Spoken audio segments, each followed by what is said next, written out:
Баршаңызға сәлем достар. Бүгін сіздерге осындай қытырлақ қаттаманың рецептісін ұсынамын. Міндетті түрде менімен дайындаңыздар. Ыстық судың үстіне тұзды салып, одан соң сұйық май салып, араластырып аламыз. Алдын ала електен өткізілген ұнымызға осы суымызды құйып, лопатканың көмегімен араластырамыз. Су өте ыстық, қолымызды күйдіріп алмас үшін бірінші осындай силиконды лопатканың көмегімен немесе қасықпен араластырып аламыз. Одан соң қолымызбен орташа қамыр илейміз. Тым қатты не тым жұмсақ болып кетпеуі керек. Мен қамырды алдын ала түнде илеп, салафанға салып, тоңазытқышқа қойып қоямын. Қамырымыз осылай бірігеді, сосын шамамен 7-8 минуттай қолымызбен әбден басамыз. Осылай үстелдің үстіне қойып алып, әбден қолымызбен илейміз. Дайын болған қамырды салафанға салып, тоңазытқышқа қоямыз.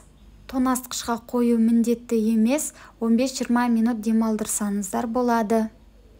Енді қамырымызды алып, батон сияқты формаға келтіріп, қалауларыңызша бірнеше бөлікке бөлеміз. Мен 5 бөлікке бөліп алдым. 3 бөлігін пеште пісіремін, қалған 2 бөлігін табада пісіретін боламын. Табаныздың формасына да қарауды ұмытпаңыз, өйткені тым үлкен болып кетсе, табаға симай қалуы мүмкін. Видеода көрсетілгендей кішкене күлшелер дайындаймыз.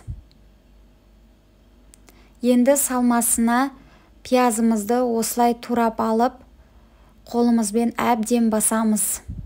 Сонда қамырға салған кезде қатты болып сыртқа шығып кетпейді. Енді қамырымызды оқтаудың көмегімен, ұнның көмегінсіз жайып аламыз. Өте жұқа болуы керек. Достар, арнамнан әртүрлі рецептерді таба аласыздар. Егерде тіркелмеген болсаңыздар, тіркеліп, лайк басып, комментария жазуды ұмытпаңыздар. Осылай жұқа етіп жайылған қамырдың үстіне бөлме температурасындағы майды жағып аламыз. Менде сары май 82%, маргарин қолдансаңыздар да болады, бірақ сары май сияқты дәмді болмайды. Сосын жаңағы пиязымызды салып, рулет етіп ораймыз.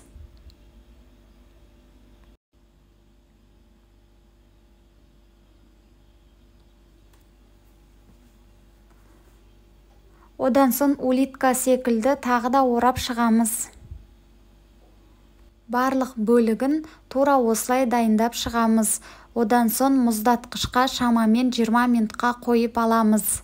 Біздің сары майымыз қатуы керек.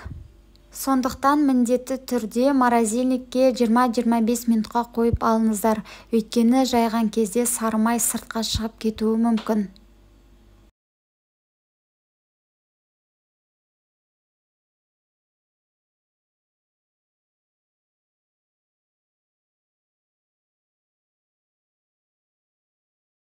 Бетіне салафан кигізіп, мұздатқышқа қоямыз.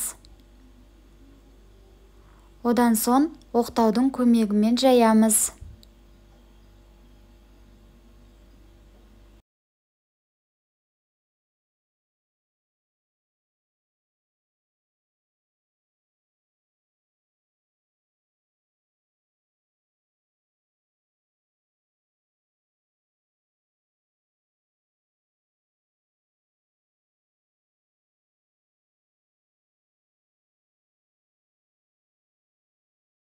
Шашылып қалған пиязды осылай үстіне қойып жіберсеңіздер болады.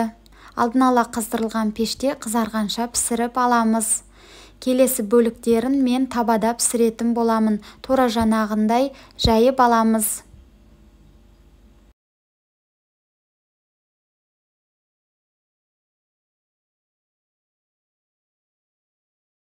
Алдын ала қыздырылған табада баяу отта бір бетін 5 минут қызарғанша пісіреміз. Бетін жабуды ұмытпаймыз. Одан соң келесі бетін де тура солай 5 минут шамасында пісіреміз.